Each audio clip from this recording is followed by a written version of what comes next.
Hello and welcome to another Pauper video. I'm Kalikaiz. Today I'm going to be talking again about the state of Pauper, what's going on in the Magic Online League's 5.0 metagame.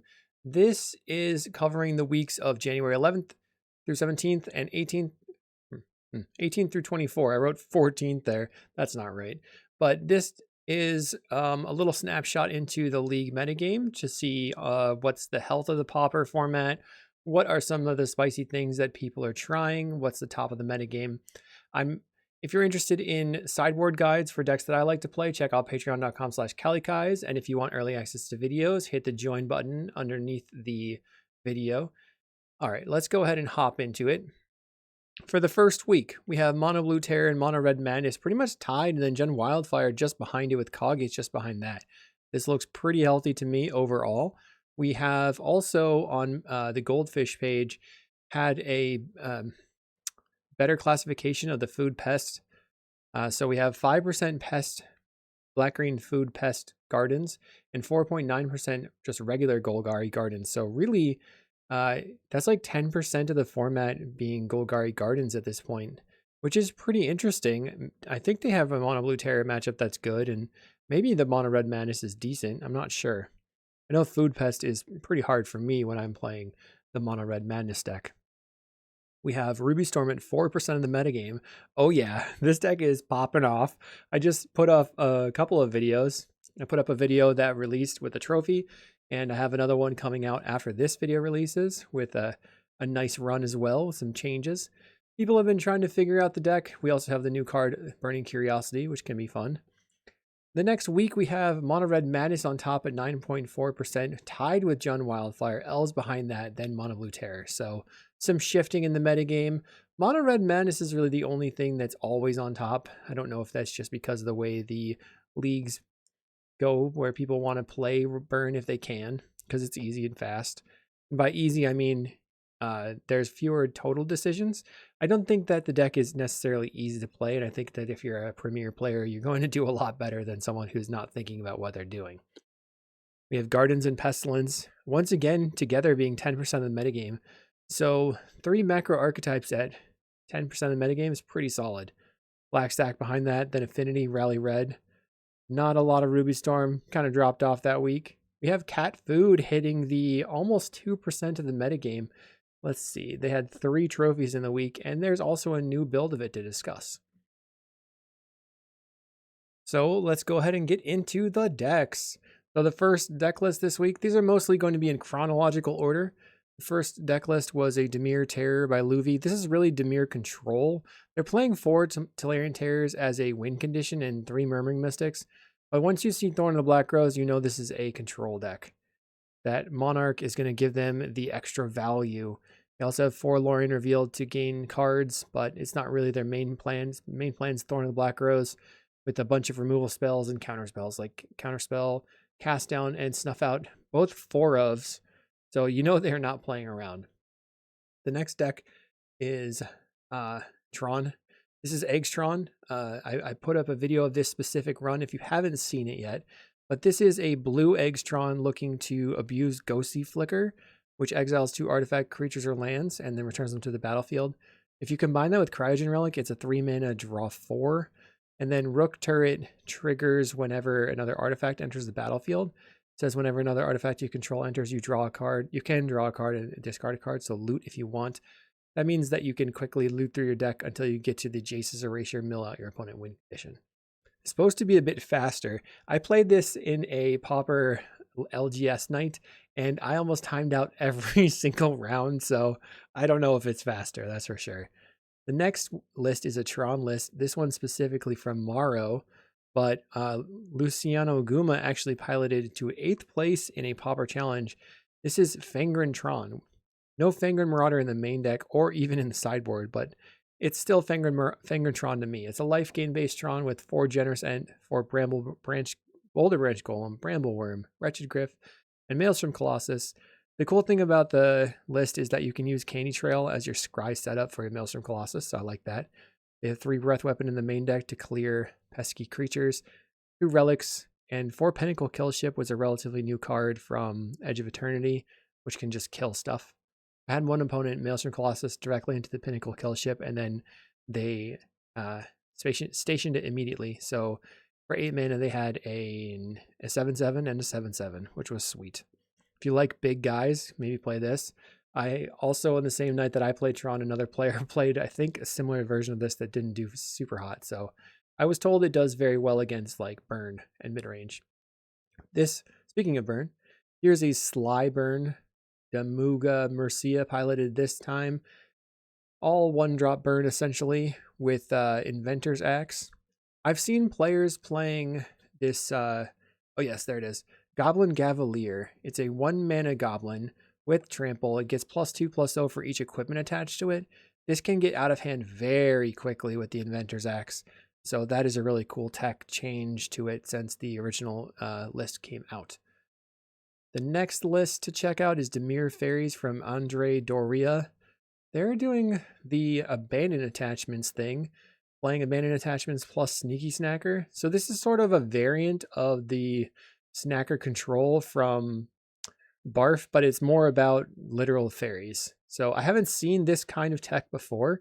They're not playing anything to pitch other than the Snackers. I guess they're just going to clear extra cards that they've drawn from their Thorn of the Black Rose when they draw that and get the Monarchy. They're on a split of ninjas with Moon Circuit Hacker as a 1-of and Ninja of the Deep Hours as a 2-of. But, you know, Sneaky Snacker is a good card, and putting that in your deck will get you some wins. They have 4 cast down and 3 snuff outs, a very large amount of removal spells, with only 6 counterspells. I guess, actually, never mind, I take it back. They have 10 counterspells featuring the spell center spray they can reuse, of course. This next list is a little bit spicy. Adonis 2K managed to 5-0 2 times in the last 2 weeks with a food pest, which is very similar to the deck that was playing. It's like black-green food gardens, but they're playing all swamps. Snow-covered swamp, Witch's Cottage, 2 desert, and 2 Bajuka Bog to make Defile a 1-mana answer way more of the time, which just seems like a good plan. Like with Cauldron Familiar, you probably don't need the Colony Garden, so I'm wondering if people will see this and pick it up and start to move off of the black-green food into this. The main thing that you're losing is going to be the life gain, but your deck is built around life gain with Nutrient Block and Lembus and Campfire, so probably it's not that big of a deal. I'm not sure. Ooh, do they have, yes, they have Toxin Analysis plus Crypt Rats with another Toxin in the sideboard, also a life gain plan. The next deck, Mono White Heroic. This is not really crazy out there from other lists, but they did trophy 3 times in a single league. Additionally, 2 other players trophied that league, which was a 5 trophies from Heroic in 1 single day. They're playing snow-covered plains with 1 single plains. Sometimes people play it like this to try to see when they draw their plains, and then that's like their flex slot that they're testing. This one is playing, let's see, 1 Sacred Cat for life gain. Then they've got Lagonaban, Skyguard, and Skyward Spider. And they'd have none of the Provoke creature.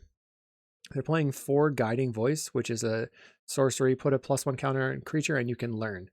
There are some things to pitch to get from the sideboard. Let's see. Sokka's Sword Training. It's a 2 mana for a +2/+2 and a clue, and then Airbending Lesson. So 1 each of those. But I think the synergy here is that Guiding Voice can learn, so you can discard and draw, which is a rummage effect. Discarding something that has flashback like your Homestead Courage, or you can discard Sentinel's Eyes, which has Escape. I don't know if they have any more Escape creature cards. That's 4 total Escape things that matter. So it's kind of synergistic. This is a deck that I've been looking to play as well. I feel like I'm not super amazing at these aggro decks, but it's probably going to be a fun league. The next list is a Mono Red Dredge. I've covered this a couple of times. I think I covered it last time. The cool thing is they're playing Burning Inquiry. They're just looking to go fast. Lots of mountains, some conduit pylons. They're just going to put stuff on the table with 7 dredgers, 4 that dredge 5, and 3 that dredge 3. Nothing else is happening. We're just dredging and attacking. Golden Gatekeeper makes your Stinkweed or your Sneaky Snackers like super strong, and you can dredge and attack really fast. Plus, Burning Inquiry can kind of act as a Hymn to Torak on your opponent when you just give them a random new hand, essentially. Sort of like a, echo of Aeons in modern, or not modern, in Legacy. The next one, we're moving into the spicy decks. Red Dredge is pretty spicy. Still pretty spicy. This one is a black-red deck from QB Turtle. They're playing black-red control, so Pact Altera control. 4 krark-clan Shaman in the main deck with 3 Toxin Analysis because they really don't want to lose to green decks or Spy, I guess, with 4 Refurbished Familiars. Yep, and then they have Black Mage's Rod to ping your opponent. I think there's no way... Yeah, they could just rebuy the Familiar by sacrificing it to their Viscera's Insight and Fanatical Offerings. It's interesting that they've chosen to go for Fanatical Offerings. I guess they don't think they're often going to have 5 mana in play to use the flashback on this, so they're valuing harder having an artifact in play. Mycosynth Wellspring. Whenever it enters or is put in the graveyard, you can search your library for a basic land card, reveal it, put it in your hand, then shuffle. Interesting. So that's a way for them to just like splash this one mountain. That's cool. In the sideboard, they have 3 Choking Sands. I wonder what they're trying to kill. Maybe a Basilisk Gate. Tiding Blades, Suplex, 2 Duress, 2 Pyro, or 4 Duress and 2 Pyroblast. So the top 3 spiciness. Food Retriever combo. Gilberto and Tunis has been all about this deck. They used to play all sorts of burn decks, but now they're back on combo. They're playing a much more focused version of the deck. 4 Cauldron Familiar, 4 Mirror Retriever, 4 Ashnod's Altar, 4 Lembas. There's only 12 foods. They have 4 Lembas, 4 Nutrient Block, and 4 Golden Egg. But there is some hot tech. We have Ancient Stirrings to find lands. Malevolent Rumble can find your Ashnod's Altar or land. Then you have Tolarian Winds. For 1 and a blue, discard your hand, draw that many cards. They also have Drafna's Restoration. You put any number of artifacts from target player's graveyard and put it on top of that player's library in any order.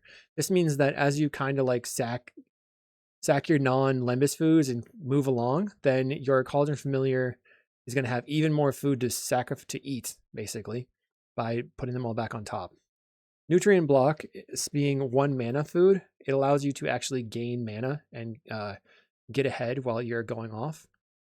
And Colony Garden in the main deck means you have another creature for free to sacrifice to your Ashnod's Altar. So I actually had an opponent go turn 1 Colony Garden, turn 2 Malevolent Rumble, Milling, Gatekeeper, Mirror Retriever, and then turn 3 they played Ashnod's Altar with their 3 lands, sacrificed the garden token, sacrificed the spawn, played a Cauldron Familiar, and then they like unearthed the Molten Gatekeeper. It was crazy, and then just went off immediately. It was bonkers. They killed me on turn 3.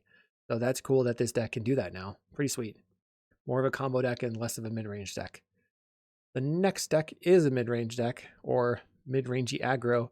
So Huskyman 20035, they're playing White Weenie. Doesn't look different when you look at it until you see that they have Rally the Peasants in the main deck and Boros Garrison. So Rally the Peasants is another pump effect that you can use again with Flashback. They have Mardu Devotee, which can also cast it, which is kind of nice. And Ramosian Rally, okay. Sideboard allows them to play Electrickeries. But the spiciest deck of the week is White-Green Gates from Abaco. This player playing Gold Metal Nomad. It's kind of like a bad Sacred Cat. They also have Sacred Cat, Lunarch Veteran, Anointer Priest, which has Embalm, and Dawnbringer Cleric. So all their creatures can come back from the graveyard because they're playing 4 Cash Grab, 4 Malevolent Rumble, and a 1 of Midnight Telling, which is new from Lorwyn. It mills 4, and then you can return a permanent from your graveyard to your hand from among those cards. And you've got Thraben Charm, Prismatic Strands, and Battle Screech. So this is just like a very focused, aggro-y, mid-range Basilisk Gate deck. But definitely looks sweet. I know that some people were talking about this being a possibility, and maybe this is the new version of the deck that is going to take over for the Naya Gates. So Gates lovers, rejoice, you've got a new deck to try out. Hopefully you enjoyed this short look at what's happening in the Pauper format. Let me know if I missed anything, and if you have any questions about Pauper or the top decks, which we didn't cover, I will see you in the next video.